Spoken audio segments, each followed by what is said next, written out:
Casey back here live in Command Center 4.0 for the UFC 314 post-fight show here on MMAfighting.com. We just wrapped up the watch party.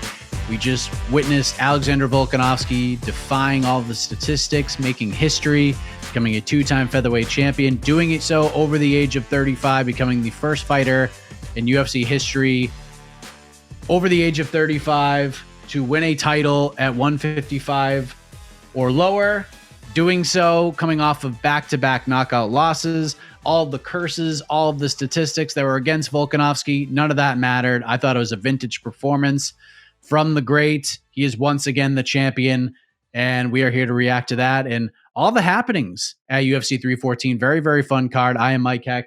That is the great Jed Meshew. Jed, it's hard to grade an overall card right when it ends. Usually you want to take some time, digest it. How are the fans reacting to it? We've just been kind of here, just digesting it here on our own.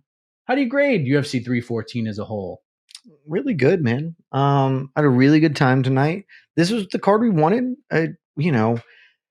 People have been on us a little bit about being negative. It's not our fault. The cards have been bad. This card, it was not bad on paper. We were very excited, and I feel we got our money's worth. Some outcomes that, well, maybe big picture I expected. I thought Volk would win, though I fluctuated back and forth on that. I thought if he was going to win, it would look pretty similar, but I got some questions answered, some outcomes on the other part of the main card that even if I thought Paddy Pimblett would win, I did not think it would look like that. I had a fun time, not an A++ or whatever. Like the Yair Pitbull fight was a little bit of a downer. It was fine, but it wasn't that exciting. I don't know, A-, B+, something in that. Like a really, really good night of fights. I had a great time. Yeah, I think A- is a pretty fair score. Mm-hmm. I thought some of the prelims were interesting, and there were some high stakes fights, and a lot went into it. Danny Ige gets the big knockout heading into the main card, but obviously, let's start with Alexander Volkanovski. We ran down the accolades, ran down the resume, ran down the history that he made tonight, and you could see the emotion sort of pouring out of him. Volkanovski, man, gets it done. I scored at 49-46. Two of the judges agreed with me. You actually scored at 50-45. Mm-hmm. And I know some people are giving you some shit for that scorecard. I am not one of those people. I actually understand where 50-45 comes from, especially in a scenario like this where we're trying to balance multiple things. But man, what a showing from Volkanovski. This is exactly what he needed. And you know what? He wants to talk about doubters. He wants to talk about people betting against him. He wants to talk about people kind of picking up a shovel and putting a little dirt on there. I think he had every right to kind of say that, and boy, did he deliver tonight. He has the right to say it. It shouldn't be like the theme, and he wasn't making it the theme. Yeah, this is not me here to bag on Alexander Volkanovski. He was the betting favorite, but there certainly were people doubting him, saying that, hey, man, you're too old, you're past the prime. Now, not right now, but in the very near future, we'll have the conversation of, is he the real champion? Because Ilia Topuria vacated, he did not beat the champ to be the champ, et cetera, et cetera. But this, set any of that bullshit aside, is an exceptional performance from him. A return to vintage form against new to the title picture, dangerous contender who a lot of people were picking. And so I'm okay with any scorecard from 48-47 Volk to 50-45 Volk. I don't anything in there you want to argue those rounds. I think rounds 2 and 4 you can make arguments for Lopez winning. I thought Volk blanked him. I thought that he had certainly moments in scare in round 2 when he got dropped at the very end, but he seemed to be okay from that. Round 4 when he took that errant punch to the eye and was really out of sorts for a little bit, but Lopez just did not do enough. Volkanovski did not let him do enough. This was the exact performance that my read on this fight, everything I said in every show I did was, if Volk's chin is there, he's going to win this fight. He's going to win it convincingly. His chin was there, and there was exactly the fight I expected. I missed calls. I missed a lot of other calls. Maybe I got the winner right, but how was really wrong on a lot of this card.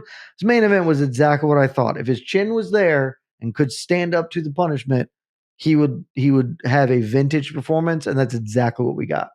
Yeah, I scored rounds 1, 3, 4, and 5 for Volk. 2 I gave to Lopez because of the knockdown, but again, certainly understand it because Volk won 4 minutes and 30 seconds of that round running away up until the knockdown. And it's not like Volk was close to getting finished or anything because he popped right back up, got up, still had his wits about him. He was fine. And this is a big night for the featherweight division. This is almost like moving day for featherweight now that Ilia Topuria is no longer the featherweight we got a lot of motion officially. happening. A lot of motion happening. And this was a very good night for Alexander Volkanovski. It turns into an okay night for Yair Rodriguez, although he's still going to get a big fight, more than likely. And wouldn't you know it, Jed Meshew? Wouldn't you know it? At least in one man's opinion, of course, Dana White is going to go to the press conference, and he is certainly going to be asked about this. And I still, to this day, don't think he knows who this man is. Outside of Volkanovski, outside of maybe Gian Silva, the best night at featherweight belongs to Movsar Evloev. I think he is going to fight for the UFC featherweight title in his next fight. I think this worked out great for him. Best evening he could hope for. Yep. Completely agree. Yeah, he's getting the next title fight. Diego Lopez and Volk both said they wanted to fight him next. But then the Yair stuff kicked up. It seemed a certainty that was very much in play. Lopez losing opens the door. There's no other clear-cut featherweight contender at this point. If Ilia were to come back, obviously, but Ilia, that does not seem in the cards. So who else would even get it, right? Like, who else is even in the conversation at featherweight right now? Technically Lerone Murphy, I suppose, but like, if you're going to go with a boring guy, at least go with the boring guy who did beat Diego Lopez and is higher ranked than, and also Movsar's not actually boring. Lerone Murphy is boring. Movsar has had some boring fights, but has also had some good fights. So I think this opened up. This was perfect for him. No one's going to be enthused about it. We don't have to pretend like people are going to be like, the Movsar Evloev stands can finally have their day. There aren't those people out there, but he gets his day in court, and then we can be done. If he wins, then we live in the Movsar universe, and that's the world. But if he loses, we never have to do it again. We never have to do it again. Sometimes you got to eat your vegetables. Leafy greens coming our way next. But just think about what the championship landscape could look like for the fan base, right? Magomed Ankalaev, Merab Dvalishvili, Bilal Muhammad, Movsar Evloev. Good grief, man. It's like all the premium men's divisions, just tough watches.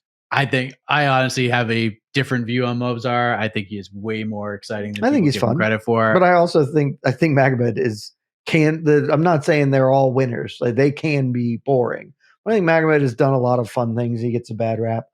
Like, I respect Merab as a fighter, as an exceptional fighter.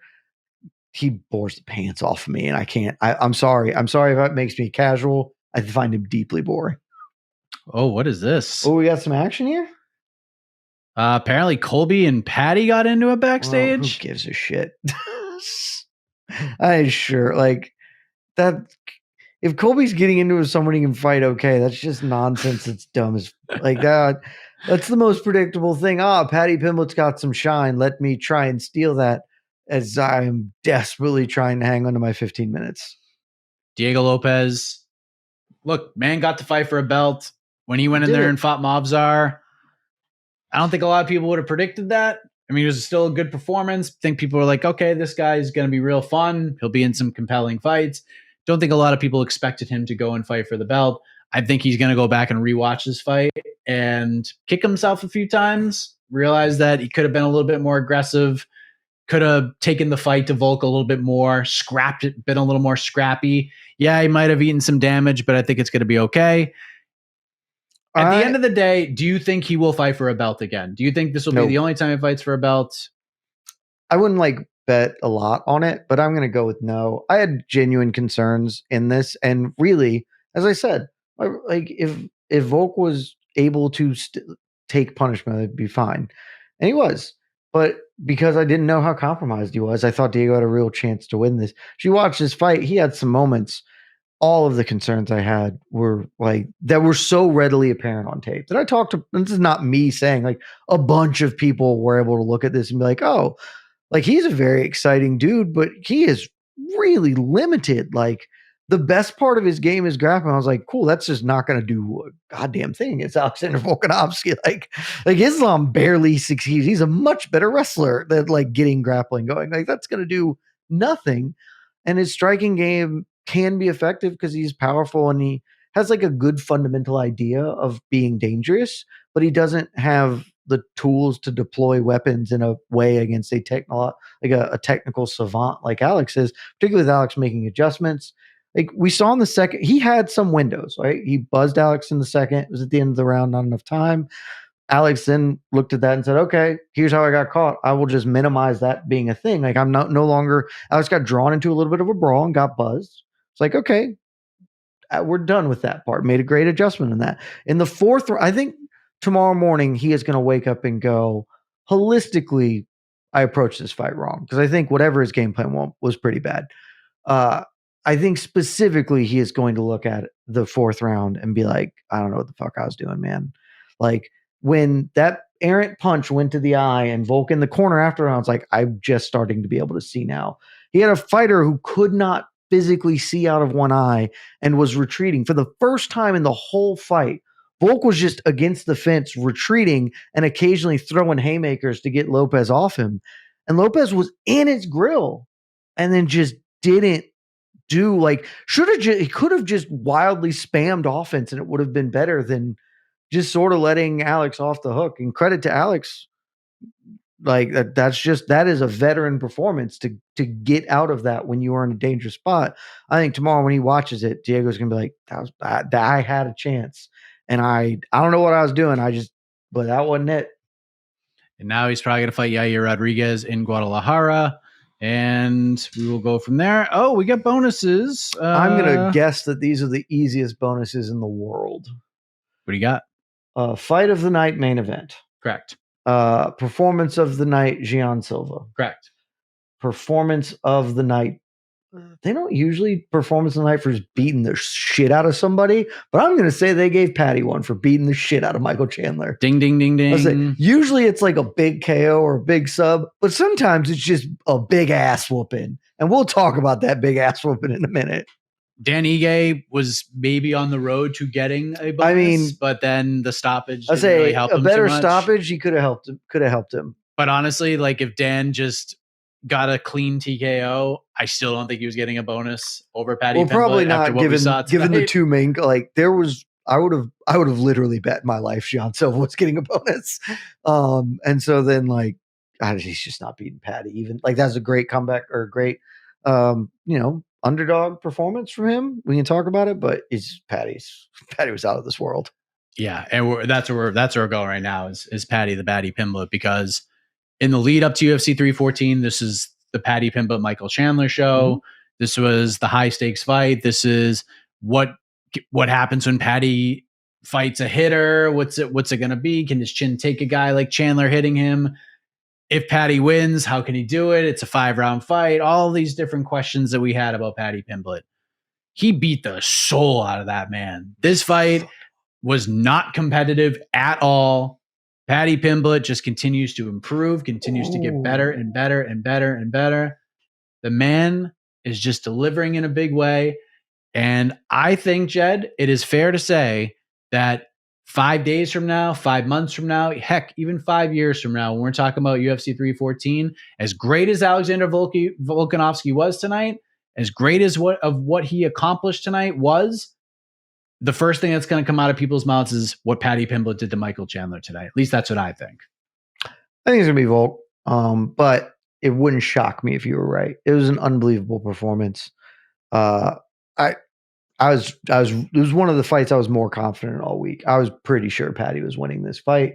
I just thought he's durable enough to take the big shots from Michael Chandler. Though I wouldn't bet my life on it, but I was like, he's historically been pretty durable. I was really, really certain that Michael Chandler is washed because he was washed for 23 minutes of the Charles Oliveira rematch. And then there were 2 minutes where he was cheating his ass off. And I was like, yeah, Paddy's just going to win it. I still thought Paddy winning it would look like the Oliveira fight of a lot of back control, not a ton of damage per se, maybe some success on the feet because Chandler, as he's gotten older, has basically a front kick and an overhand right, and those are the only two things he does. But I mean, this was a schoolyard ass beating. Like this was I have had my ass beat that way in elementary school, and Paddy did it to a professional fighter in the octagon. Like just a whooping put down on him, wailed on him for however many minutes it was, 12 before he got him out of there. Bloodied I mean, Michael Chandler was a walking, just pouring blood everywhere. Easily the best performance of Paddy's career. And legitimately, like, I've had concerns, I've had questions about Paddy. He's a top 15 lightweight, even though I think Michael Chandler sucks and is washed. Still, that kind of performance against a guy historically as accomplished as Michael Chandler. Incredible performance. I am legitimately very interested to see where Paddy Pimblett is, because wouldn't it be a damn thing if for years we've been waiting, what lightweights are going to finally break through and get this sort of triumvirate at the top of Justin and Dustin and Charles and they can Rafael Fiziev can't quite do it, and Benoit Saint-Denis can't quite do it, and Armin gets through, but he also has his own sort of struggles, and we need somebody. And wouldn't it be a damn thing if that somebody was there all along and it was Paddy Pimblett? It's Paddy the Baddy. Oh, Paddy the Baddy. Oh, Paddy the Baddy.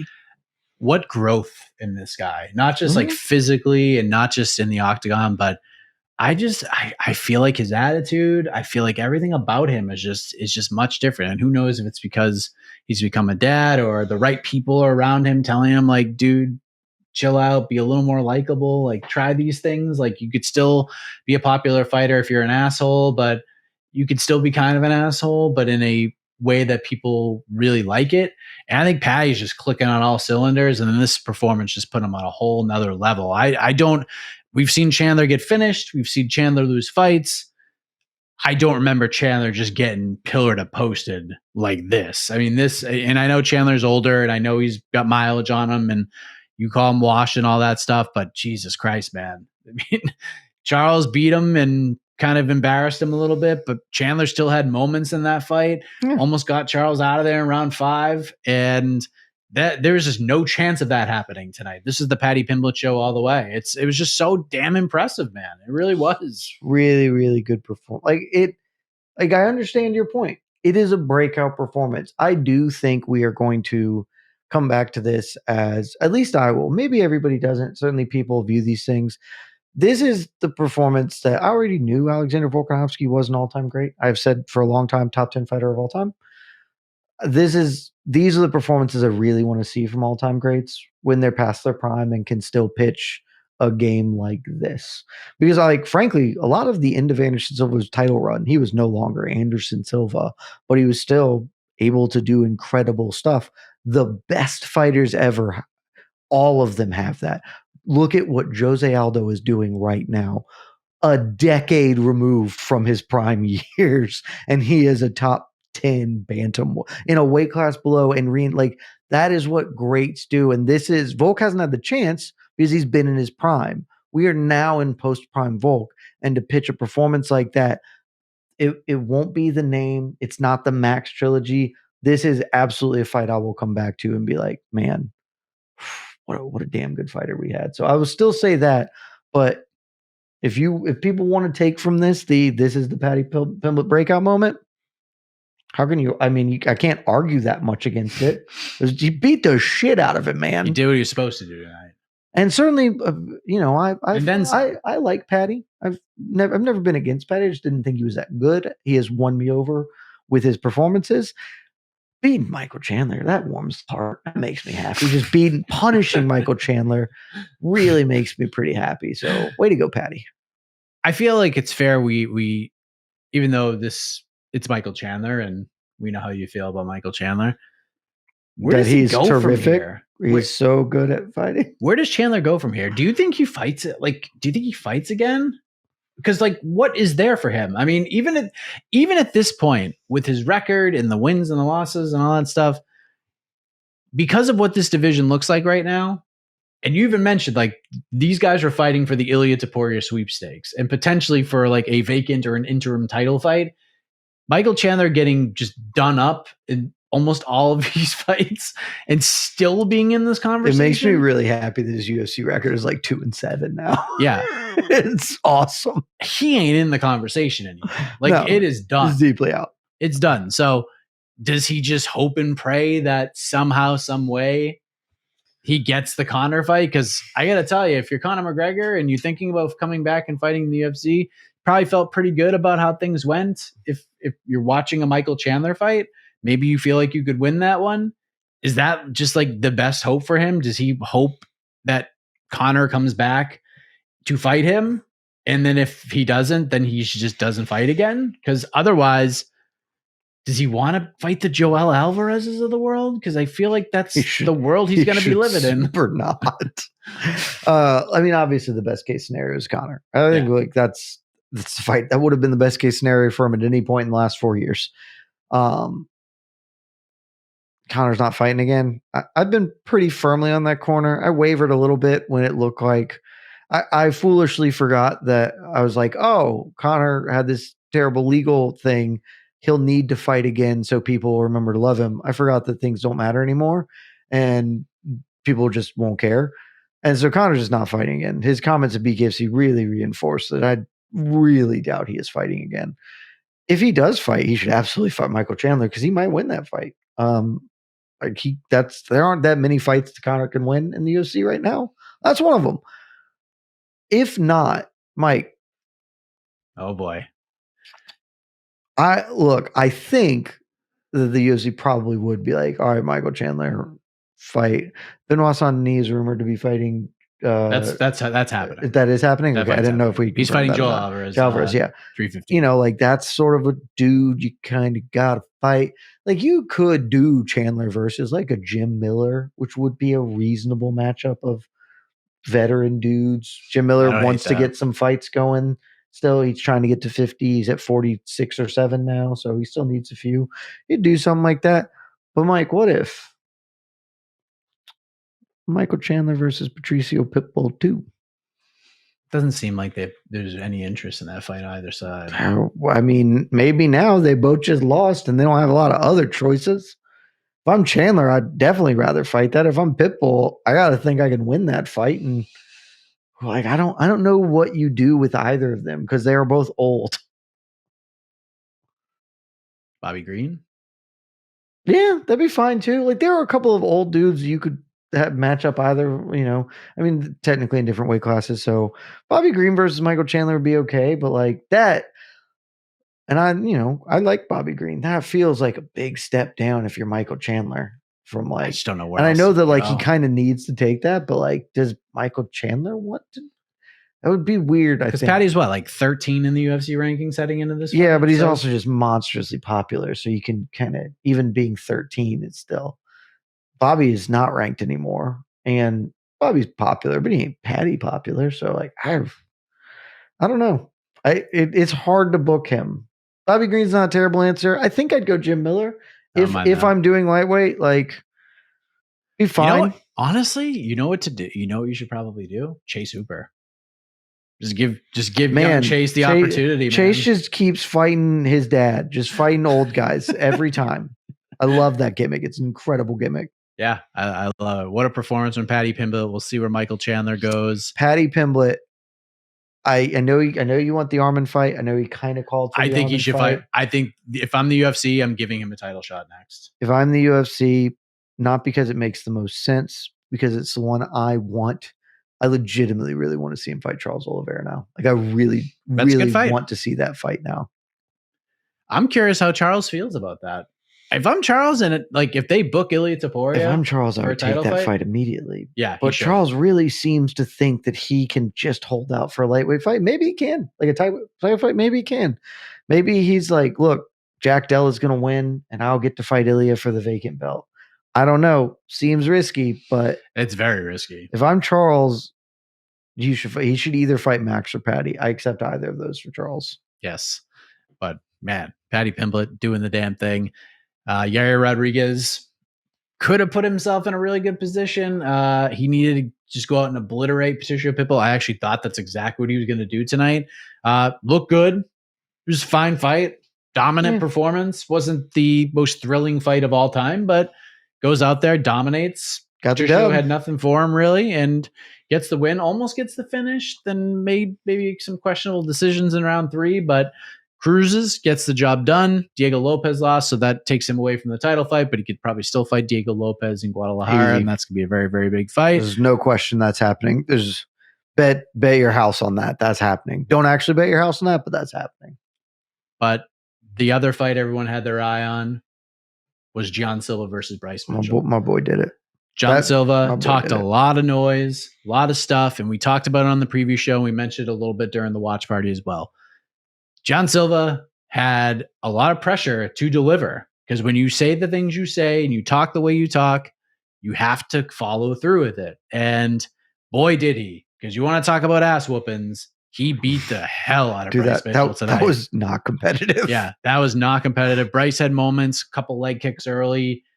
You could tell early with the first takedown attempt. He kept trying to fight. I would give Bryce Mitchell that credit. He kept trying. He had heart, but he took a beating in this fight and then slept. Yeah, and then got put to sleep with a nasty ninja choke. Very nasty, and just the facial expression Bryce had when he was unconscious after tapping out. Just nasty stuff from John Silva. The man is a showman, if anything else, but he's a damn good fighter as well.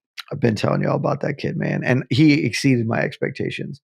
I thought that this was a very losable fight for him. I thought Bryce Mitchell, I don't agree with everything Bryce has said. Made that very clear. We don't have to dive back into it. I've never disputed that Bryce Mitchell is a very good fighter. A top 15 featherweight. I don't really think he's a top 10, though he's had moments where it could have been, but very much a top 15, limited. But I mean, we have seen John Silva struggle with grapplers. Takedown defense was incredibly on point tonight.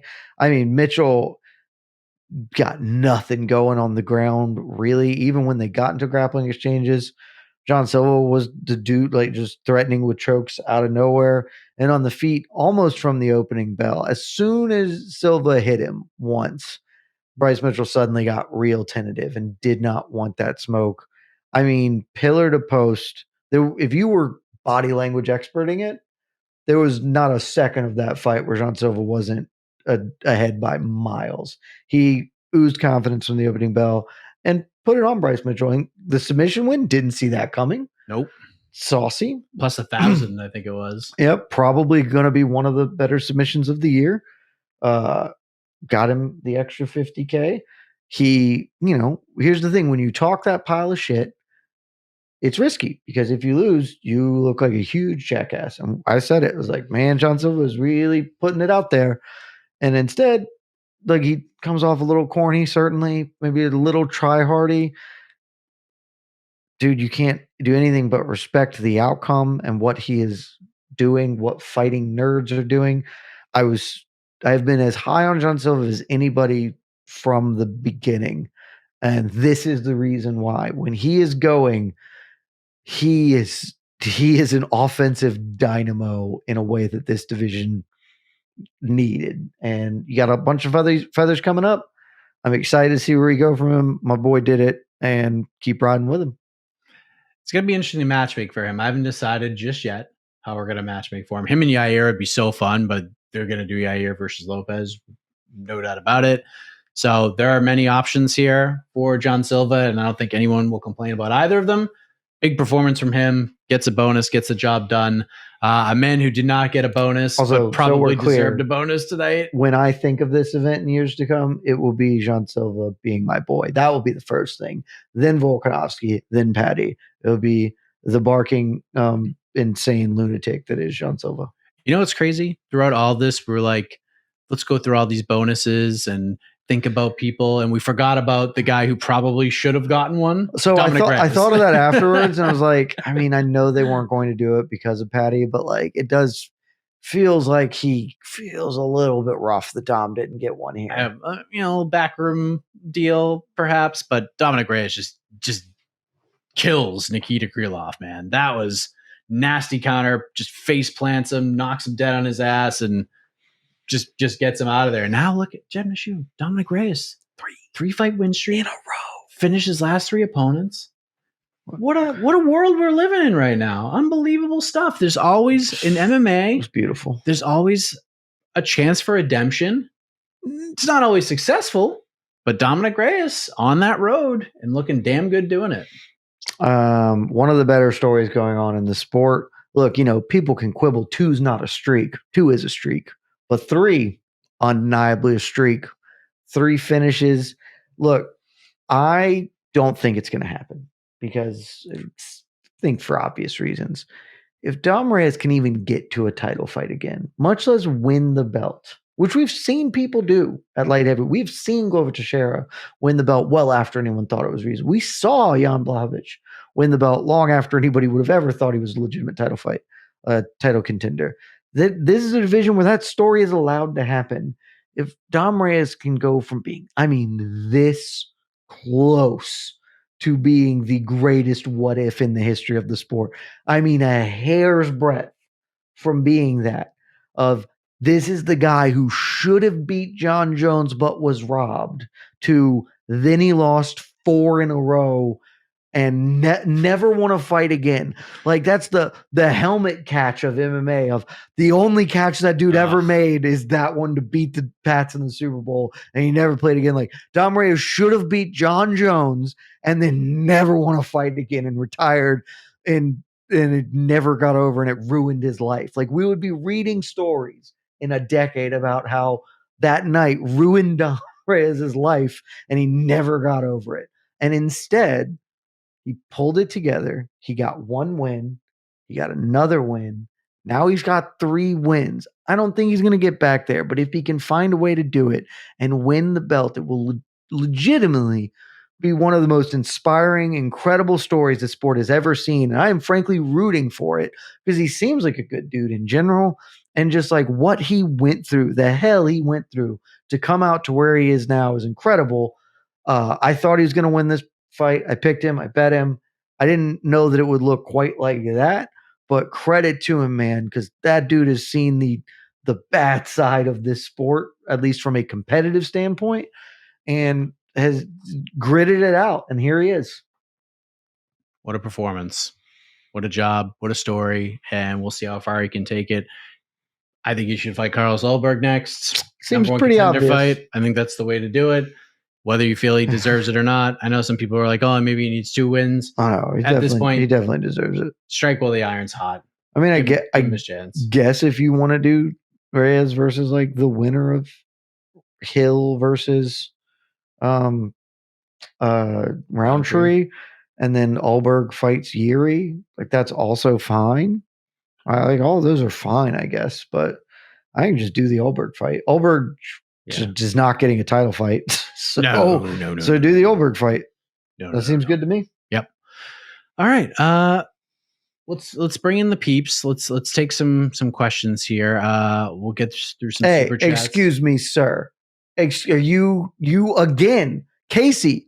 Do you again this man with the disrespect of Vino Shanshi-Roba, the number 1 contender at strawweight? Casey, can you believe this guy? Jed, I know who's producing. I know we're gonna get a question about it. I know we're gonna get it. It's gonna come up even before the super chats. Vernon Janjaroba supersedes the super chats. Mm-hmm. We know this. Let's pop them up on the screen. Let's see what you guys have to say. And shout out to you, we'll get to as many of these as we can.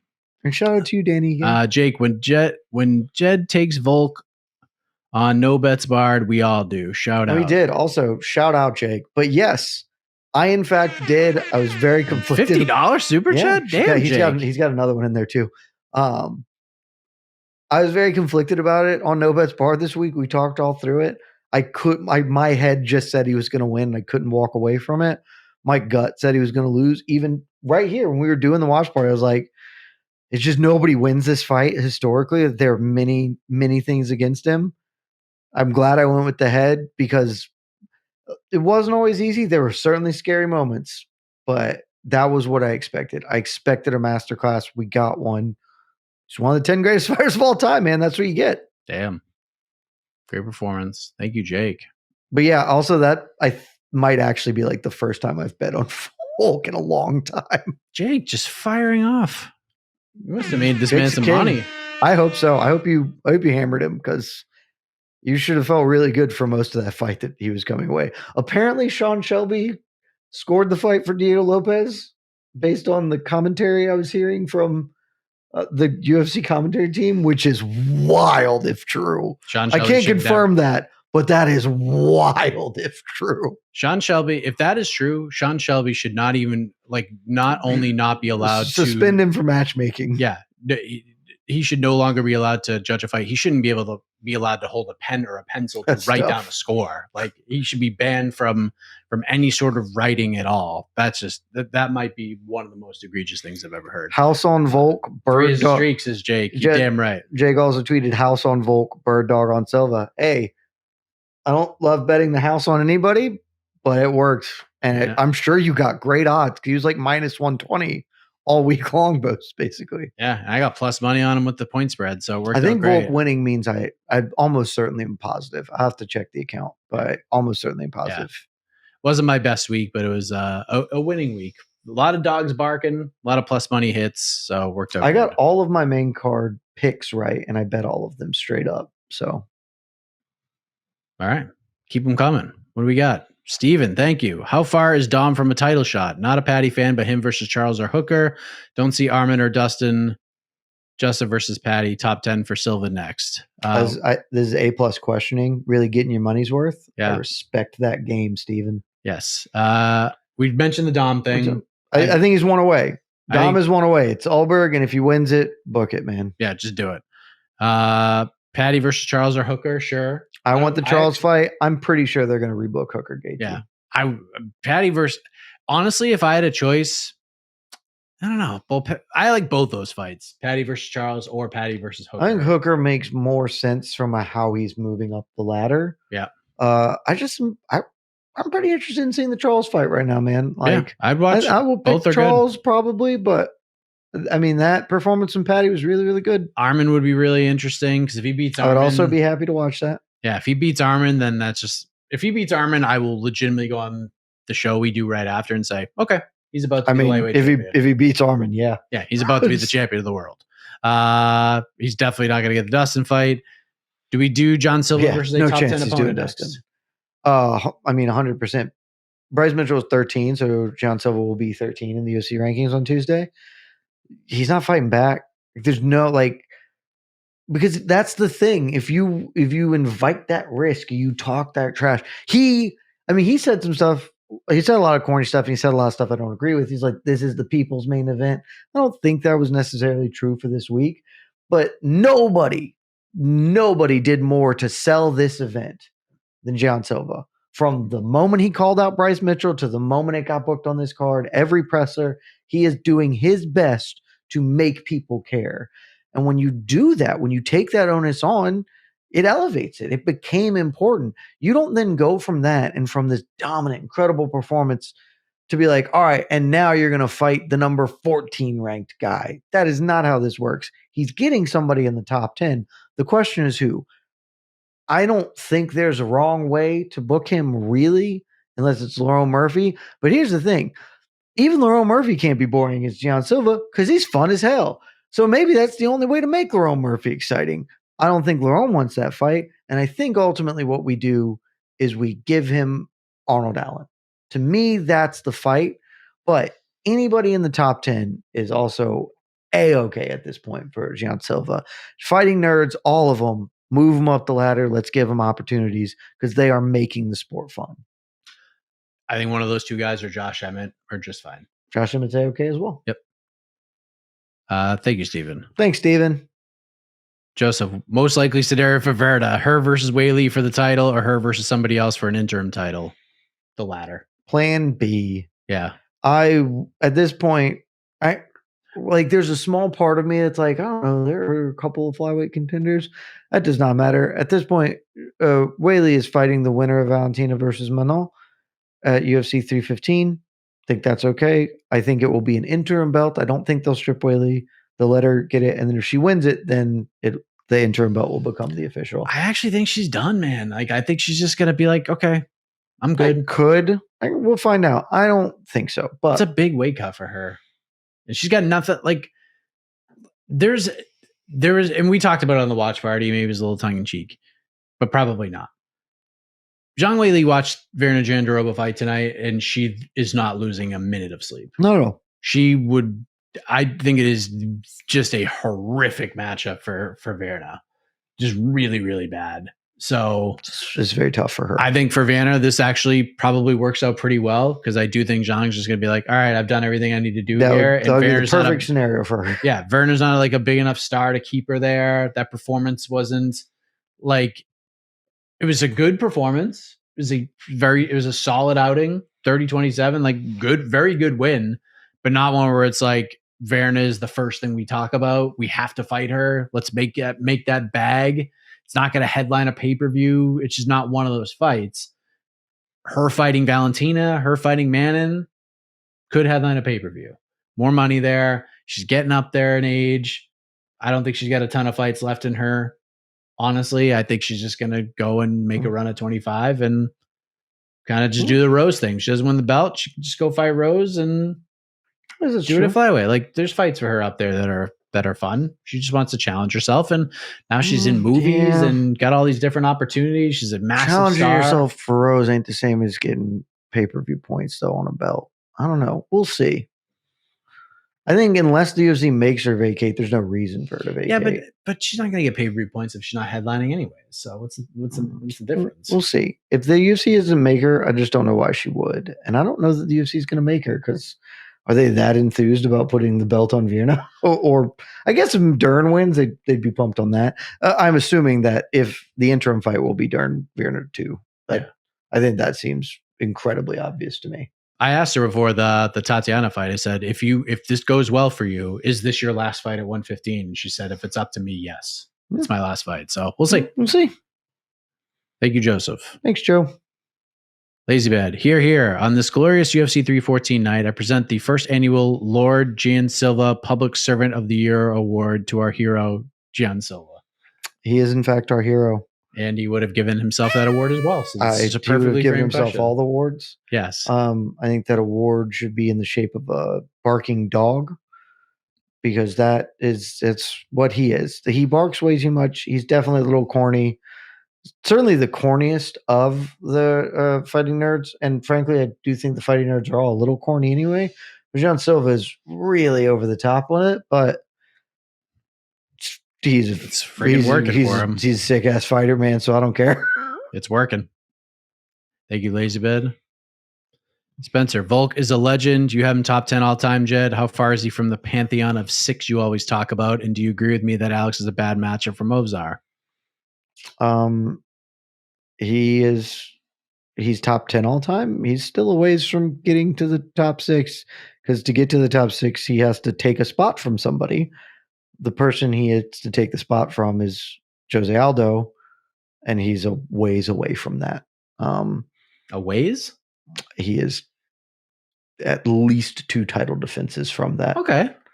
That's a ways. Also, we'll see how it shakes out. I don't want to disrespect Volk tonight after such a performance. He needs a couple of title defenses, but I do think he's got a good chance at least getting one of those. I think Movzar is not well equipped to beat him. I could very well be wrong, but I don't. Grappling is really. Islam had a hard time grappling him. Movzar is not the same grappler Islam is. So we'll see. I mostly want Movzar to get his chance. I believe that there should be some level of meritocracy in this sport. Movzar has done enough. Movzar is undefeated and deserves a chance to prove. And if he can't prove it, then we never have to do it again. Yep. But it's sometimes you got to eat your vegetables. I think we're going to. No one will like it. It will sell 3 pay-per-views to people outside of Australia or hardcore fans. That's okay. How dare you? You just got to do it. Movzar deserves it. I know deserve doesn't exist in this sport. I would like it to in this. I do. And I really like Volk to win that fight. Maybe I'll watch tape and I'll feel differently, but that feels like a good matchup for Volk. Yeah. I mean, Volk says he wants to be active. Be a good fight for New Orleans, man. That could be the main event. You need to do Poirier Holloway, BMF Bells co-main event. Wouldn't be terrible. I dig it. Thanks, Spencer. Trump in Moscow 19 visit. Did the early stoppage cost Ige $50K? IOW, was Woodson about to be finished, even though he was getting up? It was a comeback finish too. I think What do you mean comeback finish? I don't know about that part. AJ was up to 2018 on all three of the judges' scorecards. Well, it was not a comeback officially, though. That fight in my mind was competitive, but officially he was not down. No. I don't know. I don't know that it cost him $50K just because the other performances above that, like even that finish is not better than, frankly, the Dom Reyes finish, and Dom didn't get $50K, so it probably didn't cost him $50K. It really did cost him any chance to get that because of the stoppage was poor, and that really hurts your opportunities. Yeah. I don't know if it stopped a finish, right? Like if the finish was going to happen or not. Like it is very possible that was just going to be the end of it. It didn't ultimately matter to the outcome. The fight was 100% going to be Dan Igue's at that point. It was just whether he got a cleaner stoppage or whether Sean Woodson was able to get up and work through it and lose a 30-26. And so ultimately the outcome, the winner was not influenced, even if, I didn't love the stoppage. I thought the stoppage was poor. Yeah, Woodson was losing the fight regardless. So I don't think it cost him. And then kind of thinking back on just how the card played out in general, I would say even if Ige cleanly TKO'd Woodson, I still think it's like the fifth best finish of the card. Yeah. Marco Tulio's I did not see that one, so I can't speak to it. He beat the shit out of Tresean Gore. Probably went way longer than it should have. Julian Erosa, I mean, that was just kind of sad to watch, but he basically stopped Darren Elkins with an up kick. And Darren's just too tough for his own good. So that fight continued. He just took an absolute vicious beating, but it started with a nasty up kick. And there were just some decent performances. Igue's real good, man. Like, felt real confident Ige was going to win that fight. I thought him being an underdog was, especially at that price, was a no-brainer for me to take, and I'm glad I did. So what a performance. I thought Ige was going to knock him out in the first round, but third round works too. So, yeah. I thought Sean Woods was going to win that fight, and Dan Ige looked exceptional. Struggled at points. Certainly wasn't an easy fight, but I mean, the gates are kept. He manned the wall. Hey Jed, this is Critical Cameron. Hey Jed, can I be your co-host on the Randy Brown Nick Darby card? Nick Dalby? Sure. Are those guys fighting? Okay. I don't know. I'll be enthusiastic about it, even though your entitled ass thinks it's a stinker, which it is. I don't know what card that is. Like I assume that that's Vegas 107 or 6 or whatever. If that's the main event of a fight card, it can't be. That would be the worst thing I've ever heard. They're fighting UFC Kansas City. Oh, no, the rest of that card's probably not awful. And the main event of that, who refers to that as the Randy Brown Nick Dalby card? That's the IMG Carlos Prates card. You stone cold psycho, Cameron. Who refers to it as that? And no, that is the main card opener as of right this second. And I honestly don't know what the rest of that fight card looks like. That main event's sick, so I'll at least be excited about the main event. I will tell you in 2 weeks. Rest of the main card: Ikram Aliskerov, Andre Muniz, Giga Chikadze, David Onama.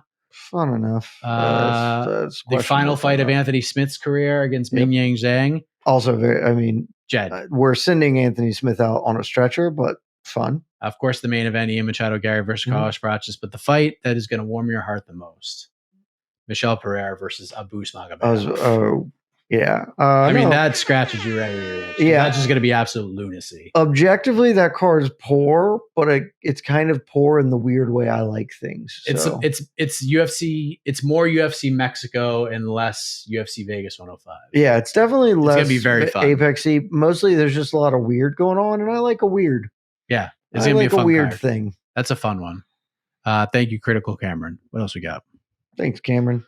RS40. Psycho. Is the UFC desperate for a star? I feel like they rushed Lopez into a title fight that Movzar should have gotten already. Also, John Silva versus Murphy. I mean, sure. They're not desperate for a star because they have a star. It's called the letters UFC and or Dana White. I don't think they rushed it. I just think that Diego Lopez is more fun. And so obviously if you have the choice as a promotion, pick the more fun guy. And look, I don't know that he's ready is a question that I don't know. He's 30. He's a grown ass man. Like he can get better because every fighter can get better, but it's not like he is new to fighting and just learning. Like he's relatively new to the UFC. He's got a lot of miles, been around. I don't know that they rushed him. Volkanovski's an all-time great who turned in a great performance, and Diego took advantage of a fighter who has some limitations. He could have done exactly the same thing to Movsarevlev, and he may do so. We may, in fact, see that fight later this year. But I don't know that they care in general about stars. It seems like they kind of don't. If some happen, they would be cool with that. And they're not incentivized to let the most boring people win or compete. But dang, and speaking of boring people, Lerone Murphy. I believe I mentioned it on this very show. Gian Silva could make Lerone Murphy fun because he can make anybody fun.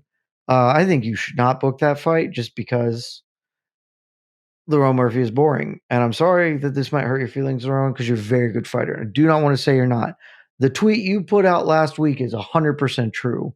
That was a great performance. Real fans will know how tactical and smart and brilliant. Real fans make up about 1% of people who watch this sport and buy pay-per-views. They don't pay the goddamn bills. Diego Lopez lost to Movsarevlev, and one of those two dudes fought for a belt, and it wasn't the boring one. You are more boring than Evloev. You shouldn't get to fight someone fun like Jean Silva. So I don't know what you do with Lerone Murphy. Mike, that's your business. You do I don't remember what you did on Not Know this week, frankly. But Jean Silva should get somebody cooler because he deserves that. So John Silva actually worked out really well because my original plan for him was after Yusuf Zalal dropped that stinker on Calvin Kattar. I was like, well, now you're going to fight John Silva after he beats Melzig Dazarian. Like that's just the penalty and the price you're going to have to pay. I still want to see that fight. So I'm probably still going to go in that same direction and have John Silva just fight Yusuf Zalal. It's a damn good fight. And it's again, a fun one. Kind of in the same position where, although Yusuf Zalal, very good since his comeback, not the most exciting performance against Calvin Kattar, especially that third round. So John Silva it's actually a really interesting fight, and John Silva will make sure that he will not be able to be on his bike in the third round like that either. So he will not. All right. Thank you, RS40. Thanks, RS. Also, Jake's an absolute madman. Paid the bills tonight. Good website. Jake, you must have paid. Jake, we love you, and I'm glad you're paying our bills tonight too. Yeah, so terrific. I got coffee for a month. Really glad you had a good night because I think I did, but I have to look at my bank. I have to look at my betting slips. I didn't have a bad night, which is nice, but it would be nice to win because then I'd be on a little bit of a heater, which is great because I'm down for the year pretty majorly. Yeah, so it would be nice to keep digging into that hole. Spencer, what a night. Woof, woof, woof. Lord Silva's terrifying man. Who are the most intimidating fighters at 145 or below all time? Ooh, all time? All time. 145 or below. I mean, so I think you have to say Conor. I kind of always thought Conor's shtick was a little lame, but it absolutely worked and certainly seemed to affect people. So he's got a highlight reel of KOs. So I think he probably deserves to be thrown into that conversation. Jose, I think, probably deserves to be in there. Prime Jose was intimidating, not in I might die, though he might die, but I might get my leg kicked off. Uriah, I'll never forget Uriah Faber being like, my leg didn't work for like a year after that fight. Like, it's just like, I might physically be damaged forever. I might be making this up, but I don't think I am. I have to look it up. There's like a quote where Uriah's like, I had a bruised sternum for like 2 years from a flying knee that he caught in the chest from Jose. So Jose gets in there. Conor gets in there. Ilya would have got in there, but then he bailed. So like, I just don't think he can be. Because like if Ilya had fought Volk and beat him tonight or whatever, or fought Diego Lopez and beat him tonight, like we would be in the like, this is one of the best fighters in the world. Look at him. He's so unbelievable. Now, like maybe he still gets that at lightweight. Certainly could happen, but he did not have enough of a run at featherweight.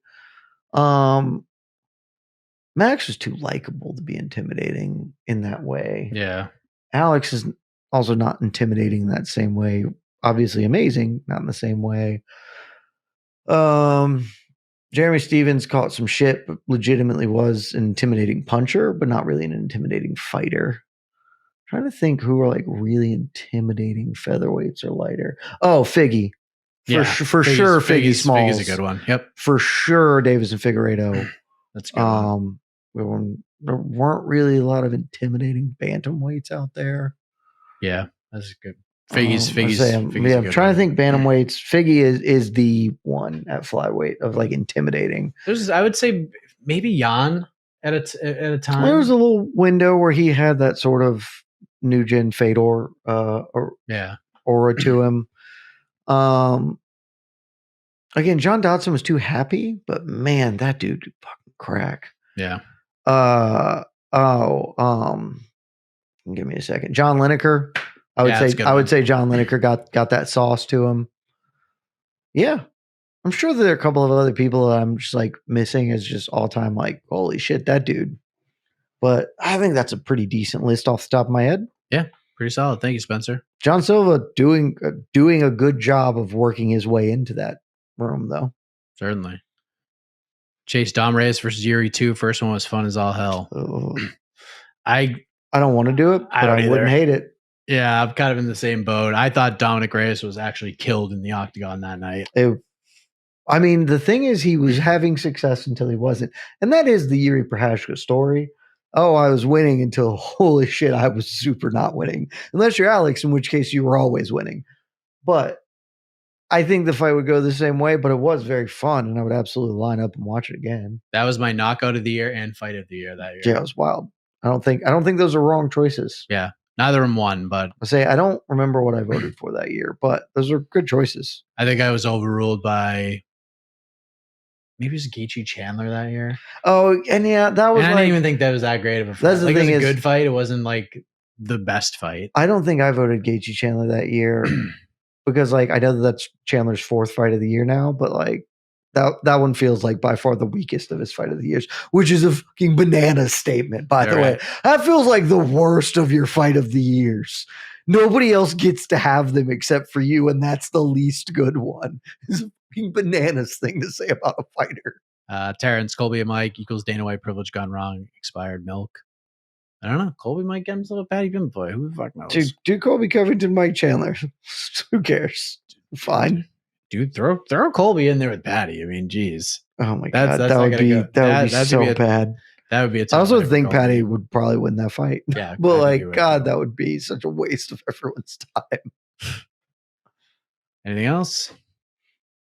Steven, ESPN put a graphic up that Fighting Nerds are 19-0. How many other gyms have had this run of success? Isn't that not true? Who's the girl from Fighting Nerds?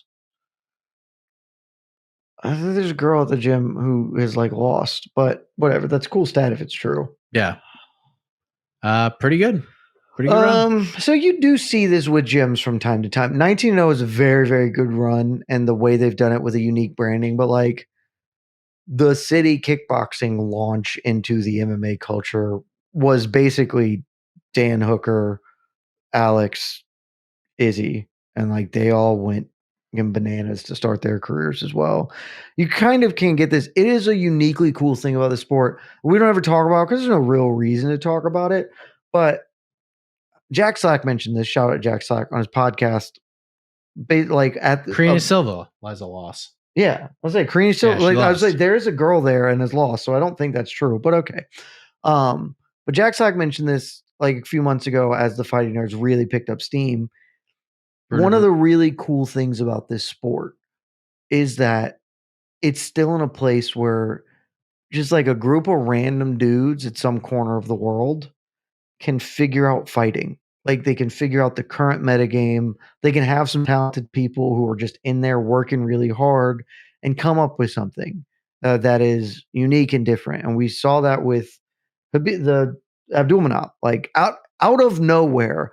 Abdulmanap and the Eagle fight team were just like, hey, they threw so many people that you can't have, like, not everyone's going to win. There's like, hey, here's Islam and Habib and Umar and Usman.